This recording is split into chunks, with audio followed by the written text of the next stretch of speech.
Chapter 1, The Secret Behind the Door, Full Version. The house I grew up in always smelled like old paper and cheap vegetable soup. We were poor. Not the kind of romanticized poverty you see in Hollywood movies where everyone is still smiling through the struggle. No, we were the kind of poor that makes your teeth hurt because you can't afford a dentist. We were the kind of poor that makes a child freeze in absolute terror at the sound of a landlord knocking loudly on the front door. My mother, Eleanor, was a quiet, ghostly woman. She rarely laughed, and she never, ever spent money on herself. She wore the same faded blue coat for nearly 10 years, its edges frayed and cuffs torn. She worked 2 exhausting cleaning jobs, leaving our small apartment before the sun came up and returning long after it set. But despite how hard she worked, I never saw a single penny of her salary. "Mom, can I please get a new notebook for school?" I asked her one evening when I was 12. She didn't even look up from the kitchen table where she was carefully counting small copper coins.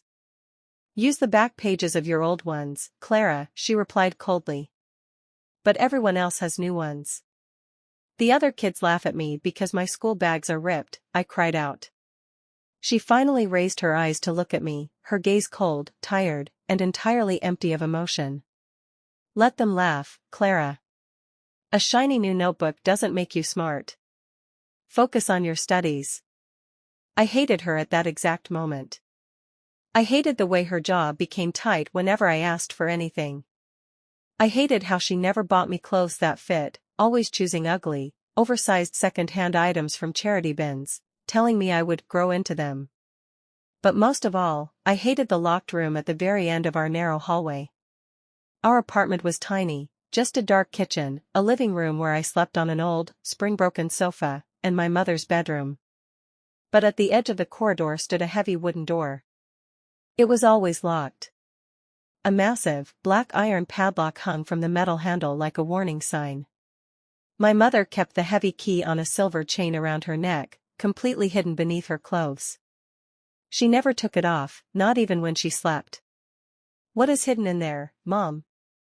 I asked her one rainy afternoon, pointing at the dark door. "Nothing for you to worry about," she replied, her voice flat and dismissive. "Is it my father's stuff? Did he leave something for us?" My father had abandoned us before I could even remember his face. I always assumed that locked room held the secrets of why he ran away. My mother paused, her fingers tightening around her tea mug. "Your father left nothing but broken promises and debts, Clara. Stop asking foolish questions and do your homework." As the years passed, my curiosity turned into deep, toxic resentment. I convinced myself that my mother was a cruel hoarder, or worse, a greedy miser who kept hidden treasures or thousands of dollars in that room while I was forced to wear shoes that pinched my toes and made my feet bleed. I watched her buy the cheapest, hardest, oldest bread at the grocery store. I watched her completely refuse to turn on the house heating during freezing winter nights, harshly telling me to just put on another blanket if I was cold. I felt invisible, unloved, and trapped in a house built entirely on secrets. On my 18th birthday, I made a life-changing decision. I had saved a small amount of money from a secret part-time job at the town library. I waited until she left for her night shift, and then I packed my single suitcase. I didn't leave a note. I didn't want to say goodbye. As I walked down the dark hallway for the very last time, I stopped right in front of the locked door. I reached out and touched the cold iron padlock.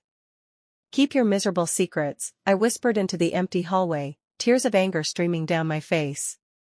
"I am leaving, and I am never coming back to this house."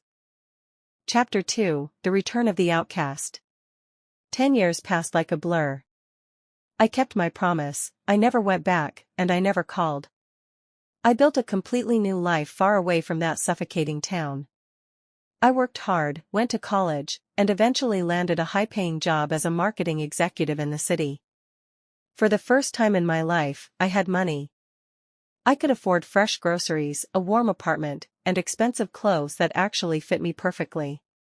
I married a wonderful man named David, and we lived in a beautiful home with large windows that let in the morning sun. I thought I had successfully buried my past. I thought I had forgotten about the cold apartment, the cheap vegetable soup, and the mother who didn't love me enough to buy me a new notebook. But the past has a strange way of catching up to you, usually when you least expect it. On a rainy Tuesday evening, exactly 10 years after I walked out, my phone rang. The caller ID showed an unknown number from my old hometown. My heart did a strange, painful flip in my chest. I hesitated, then answered. "Hello, is this Clara?" a professional, detached voice asked.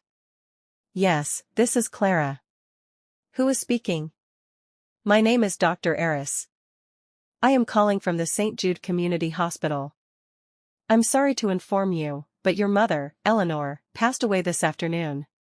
She suffered a severe stroke." Silence stretched over the line. I didn't cry. I didn't scream. I just felt a sudden, hollow coldness spread through my veins. The woman who had defined my entire childhood with her silence was gone. "She left some instructions," the doctor continued softly, breaking the quiet. "And a small box with your name on it. The landlord is preparing to clear out her apartment by the end of the week, so you'll need to come and collect her belongings." 2 days later, David and I were driving down the familiar, gray streets of my childhood neighborhood. The town looked even smaller and poorer than I remembered. When we parked in front of the old, peeling apartment building, my hands began to shake against the steering wheel. David squeezed my hand gently. "I'm right here with you," he whispered. Walking up those concrete stairs felt like stepping back into a nightmare. The hallway still smelled of old paper and damp concrete. When I turned the key and pushed the door open, the tiny apartment looked frozen in time. The same spring-broken sofa sat in the corner. The same old table stood in the dark kitchen. Everything was exactly the same, except for one massive difference. The black iron padlock was gone from the heavy door at the end of the hallway. The door was unlocked, resting slightly open, as if it had been waiting for me. My breath hitched in my throat. I walked past the living room, ignoring everything else, and stood directly in front of the forbidden room. My hand trembled violently as I pushed the heavy wood forward. It creaked loudly, echoing through the empty apartment, revealing the secret my mother had guarded with her life for nearly 30 years. I expected to see piles of trash. I expected to see hidden stacks of money that she had hoarded while I starved. But what I saw instead made me fall to my knees, my hands covering my mouth as hot, burning tears finally spilled over my eyes.